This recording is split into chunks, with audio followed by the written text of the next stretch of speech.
Everybody, and welcome to one of the Sunday sessions at Tolpuddle 2020. My name's Hannah David. I'm chair of the Southwest TUC, and I'm here with some brilliant speakers that I'll introduce later. But firstly, it's my privilege to be the first speaker. Tolpuddle is such an important date in many of our calendars. It's been really odd and quite sad doing things from home, but I'm so proud of what the team has put together and what we've achieved this year. It's still been such a special event, bringing people together from far and wide to remember that we're not alone, to encourage each other, to laugh and to listen, to speak and to be heard. Now, I've never thought of myself as a powerful orator, but I'm here as chair because that's what unions are about, getting the best out of people and encouraging them to do more. Facilitating us to reach our potential, whether that be through a stable job, enough money to live on, the training we need to reach the next step, freedom from bullying, oppression and fear, or maybe just a platform to speak from and the opportunity to be heard. We're all valuable and not just as cogs in the machinery of capitalism, and your union knows it. Every year at Tolpuddle, we celebrate and applaud the brilliant contribution workers make to society, and it's been nice to see that applaud extending across communities in recent months. Despite warm words of praise for the government, these efforts have not been met with tangible reward. Following years of underinvestment, we're struggling to deliver vital services. After over a decade of below inflation pay rises, public sector workers like myself have seen our value in pay fall by over 20%, at the same time as MPs have seen theirs rise by 20%. I think it's a disgrace that the government is even considering a public sector pay freeze to pay for the increased government borrowing during the pandemic. Workers in France, Spain and Germany are being backed by their governments with investment in their industries and long-term pay protection for workers. Workers here deserve the same.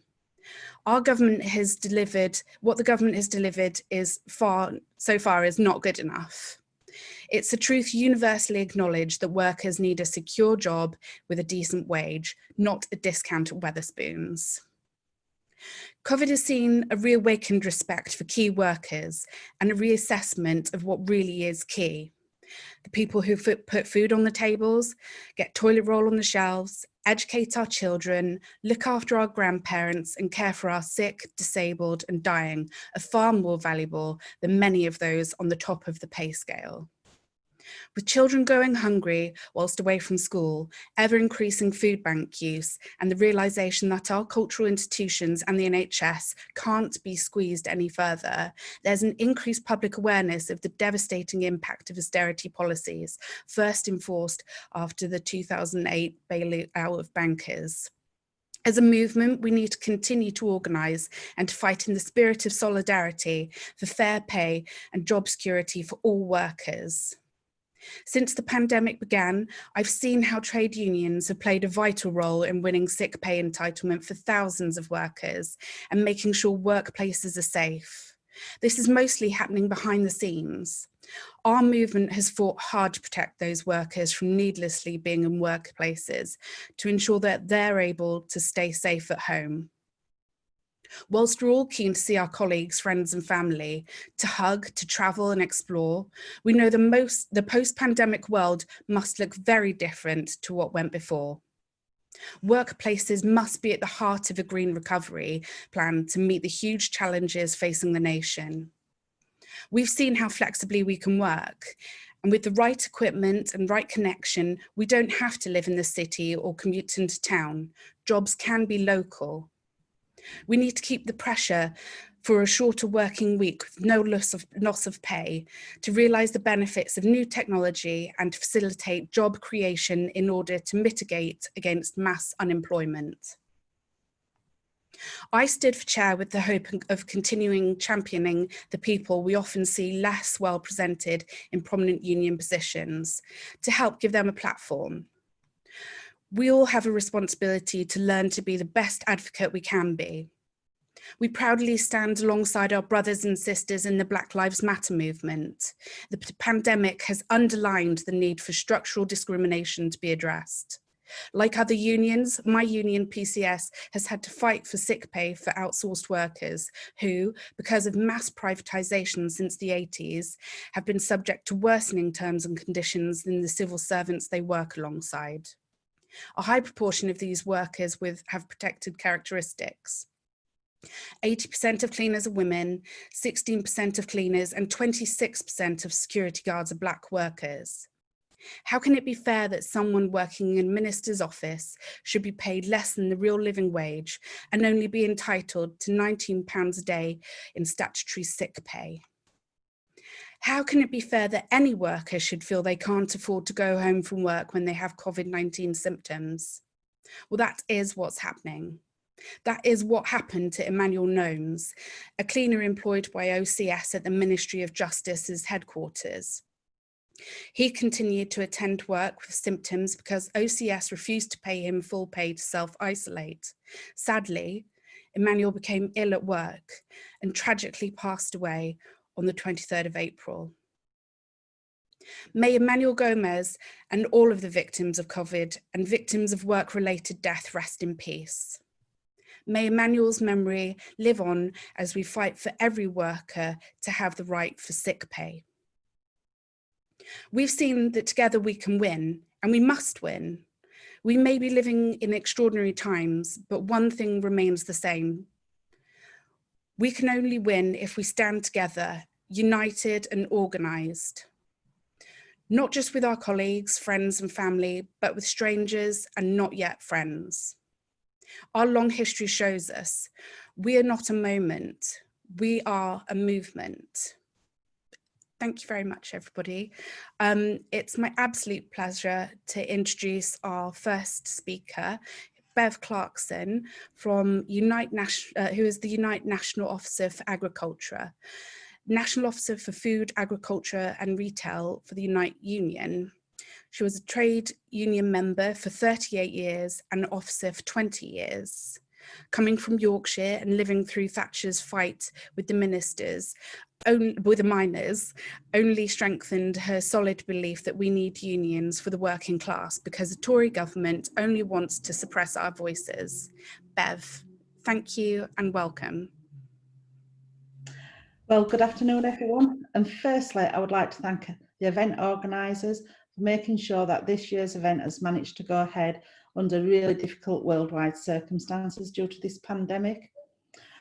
Well, normally I would drive from Yorkshire to the festival and I would be in total awe of the beautiful scenery and the picturesque villages that I would drive through.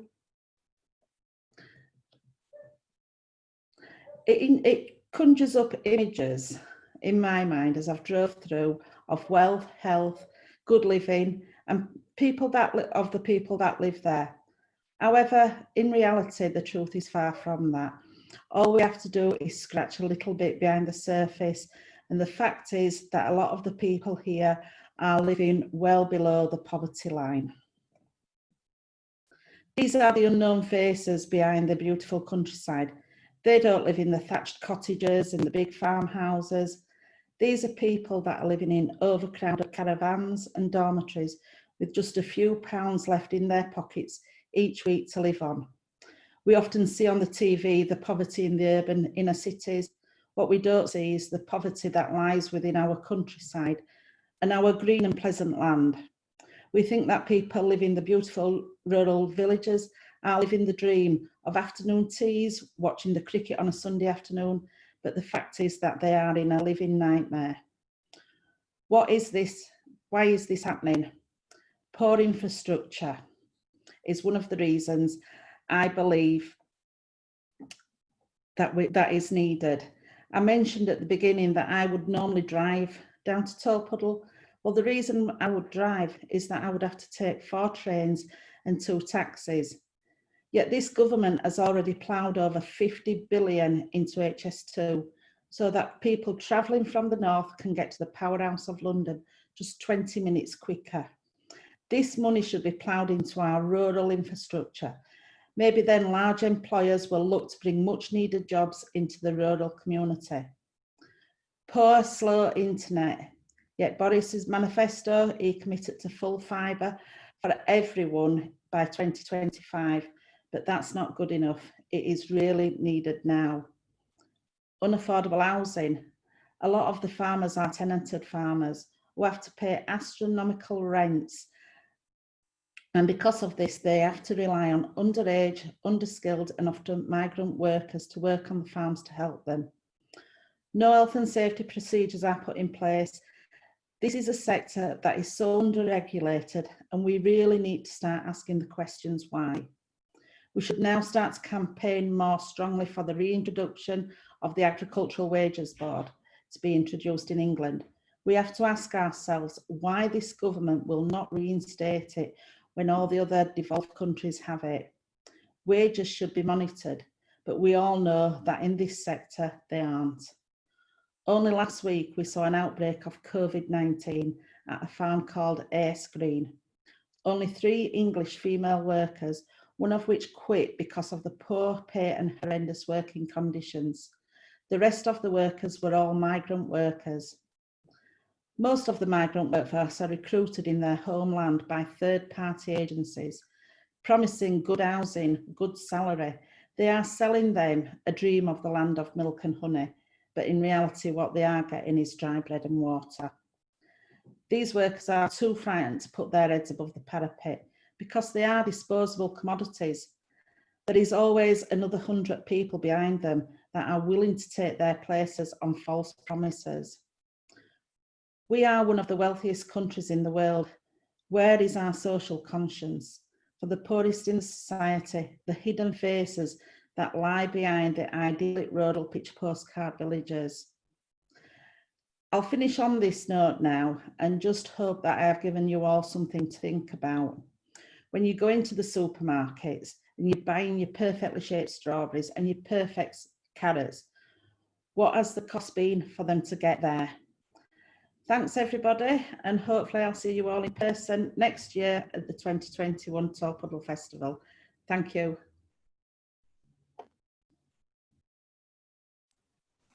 Thank you so much, Bev. That's really great, and look forward to seeing you in person next year. Next, I'd like to welcome Sue Longley from the IUF, Uniting Food, Farm and Hotel Workers Nationwide. Sue was elected General Secretary of the IUF at its 2017 Congress. Prior to that, she was International Officer for Agriculture and Plantations. Originally from Manchester, now living in Geneva, she has attended Tolpuddle rally many times and is glad to be able to participate virtually in these challenging times. Welcome, Sue. Thanks, Hannah, and thanks to the Southwest TUC for this opportunity to speak. I'm very honoured to be part of the panel today.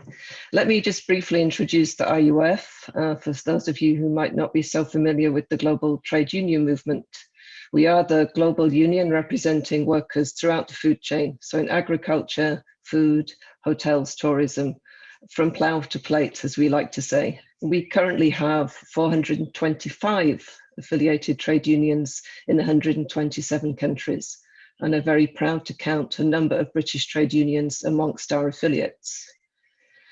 When I talk to a Western audience, I sometimes think it's important to stress still what a big employer agriculture is around the world. And it's particularly important at something like the Tolpuddle Rally, when we're celebrating the contribution of agricultural workers' unions. But today, about 1 billion people around the world still work in agriculture, and 450 million of them are agricultural workers. Many of them, as we've heard from previous speakers, employed on precarious and seasonal contracts, but still contributing around the world to ensuring global food supply. But when we look at agriculture today, sometimes I think that very little has changed from the conditions that the Tolpuddle Martyrs fought against. Still, freedom of association denied for many agricultural workers. Agriculture, one of the 3 most dangerous industries to work in, alongside mining and construction. 70% of all child labour taking place in agriculture alone. So today, as we celebrate the Tolpuddle Martyrs, as we celebrate their fight to join a union, I think it's also important to recognise that in many parts of the world, agricultural workers are still denied that fundamental freedom. They cannot join a union. In some countries and in other countries, they're denied the protection of labour legislation. This challenge of organising agricultural workers was recognised by the International Labour Organization in 1921, when they adopted a convention, a new international law. It was very short and to the point. All it said was that member states of the ILO had to secure for those engaged in agriculture the same rights of association as industrial workers, and to repeal any provisions that restricted those rights. That convention has 123 ratifications, but when I look around the world, I see that agricultural workers in many places, in many countries, are denied this absolutely fundamental right, sometimes because they're seasonal, sometimes because they're temporary, but still they're denied this right. COVID-19 has brought recognition of the importance of food and agricultural workers alongside other essential workers previously ignored and unseen. Agricultural workers around the world have gone out every day during the pandemic to put food on our tables. Some companies have worked with us, but others, I'm afraid to say, haven't. And we're seeing, Bev Clarkson just talked about the situation in horticulture, but for instance, in the meat industry around the world, we're seeing terrible spikes of COVID-19, where companies have failed to engage with unions to have proper safety protocols in place. I always think that one of the great ironies is that those who feed the world often have the least resources to feed themselves and their families. Next year, the ILO will celebrate the 100th birthday of the convention that tried to give agricultural workers their right to join a union. I think today, more than ever, as we remember and celebrate the Tolpuddle Martyrs, let's all commit to ensuring that agricultural workers around the world have that fundamental right to join a union and to be represented by a union. Only in that way will we achieve fairness for agricultural workers and ensure that those who put the food on the tables of everybody else can also enjoy food for themselves and their families. Thank you. Thank you so much. That's beautiful words, good thoughts going on there. I'd like to welcome Ged Nichols, the TUC President and member of the General Council since 2000. He's led the Finance Union Accord since 1993 and was appointed as a non-executive director for the Health and Safety Executive in 2019. Thank you so much, Ged, and welcome.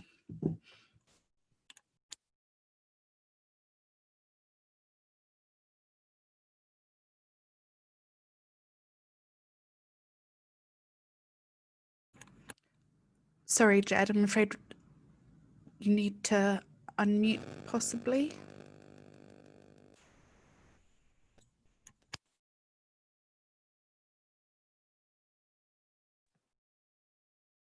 Perfect. We can hear you now. Sorry about that. Sorry about that. I didn't think I was in control. Okay. Thanks, Hannah, for the introduction. I'm delighted to join you at the first ever Tolpuddle Virtual Festival to celebrate our history and focus on the future, and to bring solidarity as TUC President and from my own union, Accord. I first visited Tolpuddle 30 years ago when I became TUC President and I was given my list of commitments for the year.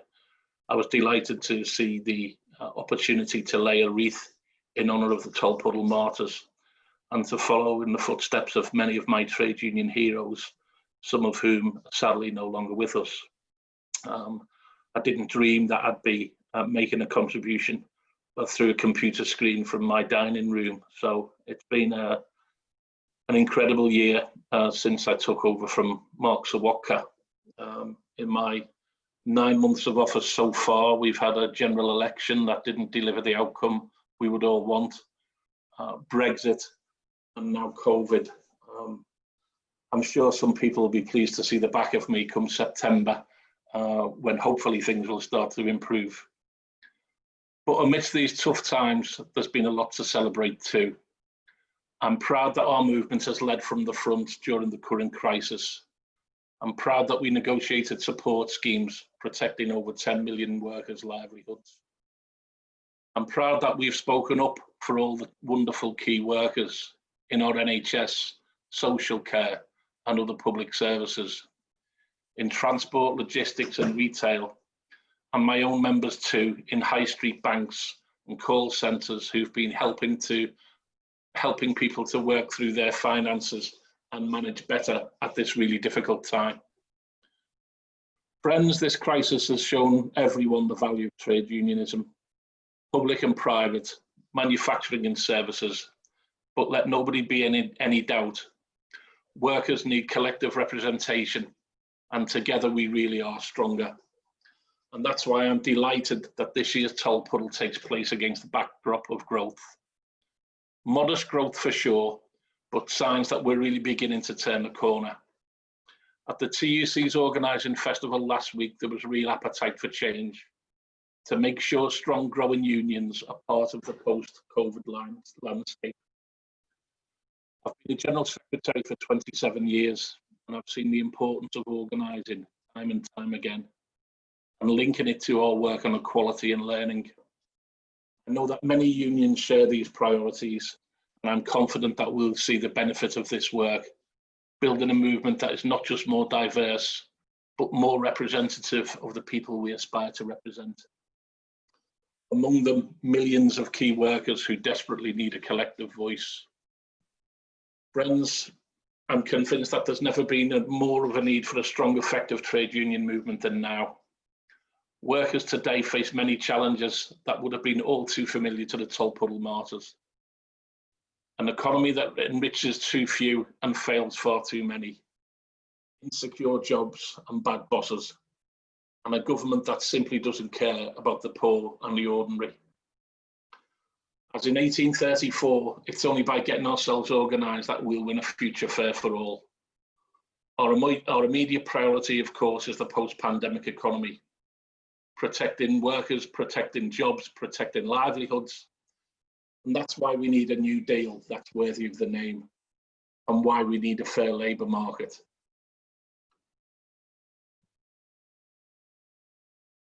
Why we need investment, not austerity.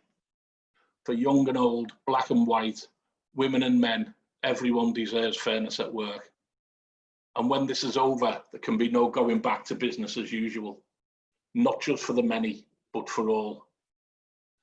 Friends, COVID has been like a bolt from the blue, but all the other huge challenges we face haven't gone away.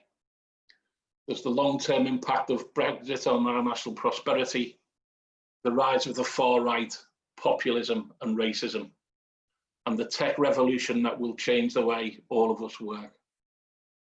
That's why we've got to start building for the future now. History has shown that workers do best when unions are strong. After the TUC was formed in 1868, we won huge social improvements. After the Second World War, we won our NHS, welfare state, and homes fit for heroes. And amidst today's disruption, we must win for workers once again. And for inspiration, look no further than those brave pioneers from Tolpuddle. They stood up for what they believed in. They showed that workers will always be stronger together, and they changed the course of history. The Martyrs refused to abandon their principles, and we should refuse too. Unity, solidarity, collective action, these are the things that bring us together as workers and as trade unionists. So in this defining moment, let's stick together, fight together, and win together. Thanks for listening, and solidarity to all. Thank you so much, Ged. Really appreciate that talk. And thank you very much to all of our speakers today. We're going over now to the procession, and we'll have more speakers later, but that was a wonderful start. See you all next year.